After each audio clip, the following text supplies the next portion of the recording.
نحمده ونصلي على رسوله الكريم اما بعد فاعوذ بالله من الشيطان الرجيم بسم الله الرحمن الرحيم وما ارسلناك الا رحمة للعالمين صدق الله العظيم۔ معزز اساتذہ کرام، عزیز طلباء کرام، السلام علیکم ورحمۃ اللہ وبرکاتہ۔ جیسا کہ آپ لوگوں کو علم ہے کہ یہ مہینہ ربیع الاول کا مہینہ ہے۔ ربیع کہتے ہیں بہار کو، اول کہتے ہیں پہلی۔ محبوب دو عالم صلی اللہ علیہ وسلم کے آنے سے جو بہار پیدا ہوئی ہے اس کے بعد کوئی خزاں ہے ہی نہیں۔ محبوب دو عالم صلی اللہ علیہ وسلم کی ولادت ربیع الاول کے مہینے میں ہے۔ اب ولادت کے بارے میں اختلاف ہے، کچھ کہتے ہیں 2 کو ہوئی، کچھ کہتے ہیں 8 کو ہوئی، کچھ کہتے ہیں 9 کو ہوئی، اور کچھ علماء کرام یہ کہتے ہیں کہ 12 ربیع الاول کو ہوئی۔ تو بہرحال اس میں اختلاف کرنے کی ضرورت ہی نہیں ہے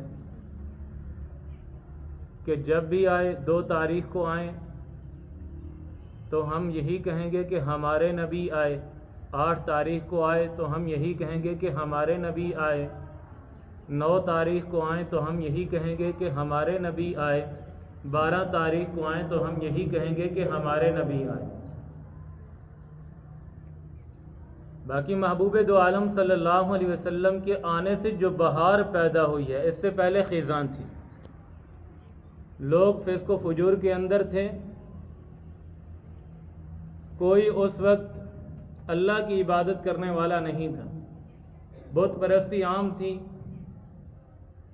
اتنا جہالت تھی کہ اپنی بچیوں کو زندہ دفن کر دیا کرتے تھے، اور یہ بھی کہتے تھے کیونکہ تورات کے اندر، انجیل کے اندر، زبور کے اندر محبوب دو عالم صلی اللہ علیہ وسلم کی کچھ صفات موجود تھیں کہ اس میں لکھا ہوا تھا کہ آخری نبی جو آئے گا ولد مکہ، وہ مکہ میں پیدا ہوگا، ومہجرہ بطیبہ، اور مدینہ کی طرف ہجرت کرے گا، والمنتہی الی الشام، اور اس کی انتہا شام میں ہوگی، یعنی رسول اللہ صلی اللہ علیہ وسلم کا دین شام تک پھیلے گا۔ اور اسی طرح ہی ہوا ہے۔ اللہ کے نبی کے آنے سے پہلے تورات کے اندر یہ تھا ولد مختون، کہ آخری نبی جو آئے گا اس کا ختنہ بھی پہلے سے ہوا ہوگا، ولد مغسول، اور غسل بھی پہلے سے ہوا ہوگا، ولد مکحول، سرما آلود ہوں گے، اور آخری نبی جو آئیں گے ان کی یہ شان ہوگی کہ ان کی امت جو ہے وہ عاجزی اختیار کرنے والی ہوگی، اول وقت میں نماز پڑھنے والی ہوگی، اور ایک دوسرے کے ساتھ ہمدردی کرنے والی ہوگی۔ یہ باتیں وہ اپنی کتابوں کے اندر پڑھ چکے تھے، لیکن جب اللہ کے نبی اس دنیا میں آئے تو ان لوگوں نے محبوب دو عالم صلی اللہ علیہ وسلم کی ان باتوں کو نہ مانا، وہی لوگ دشمن ہو گئے، اپنے بھی دشمن، بیگانے بھی دشمن۔ میں نے جو آپ کے سامنے آیت پڑھی ہے وَمَا أَرْسَلْنَاكَ إِلَّا رَحْمَةً لِلْعَالَمِينَ، کہ محبوب دو عالم صلی اللہ علیہ وسلم رحمت للعالمین ہے، دونوں جہانوں کے لیے۔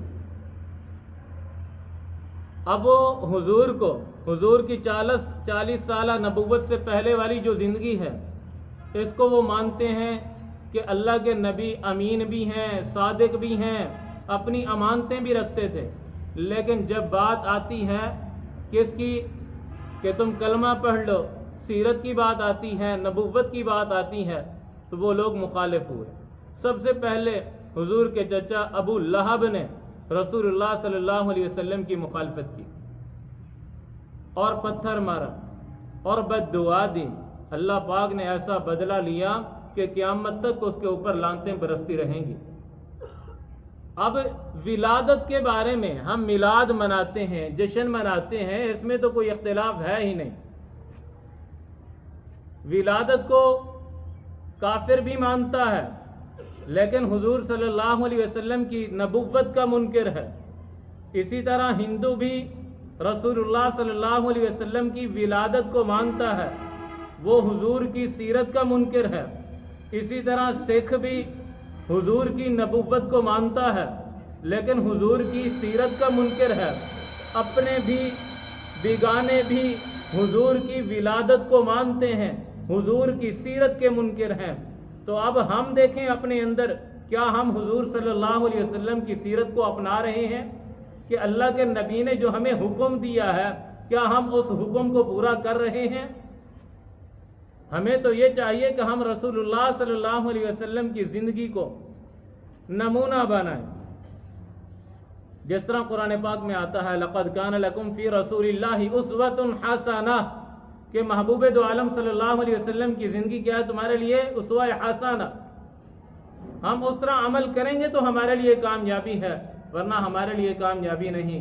باقی آپ لوگوں سے ایک گزارش یہ ہے کہ یہ مہینہ رسول اللہ صلی اللہ علیہ وسلم کی ولادت کا مہینہ، میلاد کا مہینہ ہے، اس میں کثرت کے ساتھ رسول اللہ صلی اللہ علیہ وسلم کی ذات اقدس پر درود و سلام بھیجا کریں، درود پڑھا کریں، کیونکہ قرآن پاک میں موجود ہے ان اللہ و ملائکتہ یصلون علی النبی، کہ اللہ اور اللہ کے فرشتے رسول اللہ صلی اللہ علیہ وسلم پر درود بھیجتے ہیں۔ یا ایھا الذین آمنوا، اے ایمان والو، بات ہے ایمان والوں کی، جو مسلمان ہوں گے، جو ایمان والے ہوں گے، ان کے بارے میں اللہ نے کیا فرمایا؟ صلو علیہ وسلموا تسلیما، کہ تم بھی درود و سلام بھیجو۔ ہم سارے کے سارے مسلمان ہیں تو ہمارا یہ حق بنتا ہے کہ کم از کم اس مہینے میں کثرت کے ساتھ محبوب دو عالم صلی اللہ علیہ وسلم پر درود و سلام پڑھیں۔ دعا کریں اللہ پاک مجھے اور آپ کو عمل کرنے کی توفیق نصیب فرمائے۔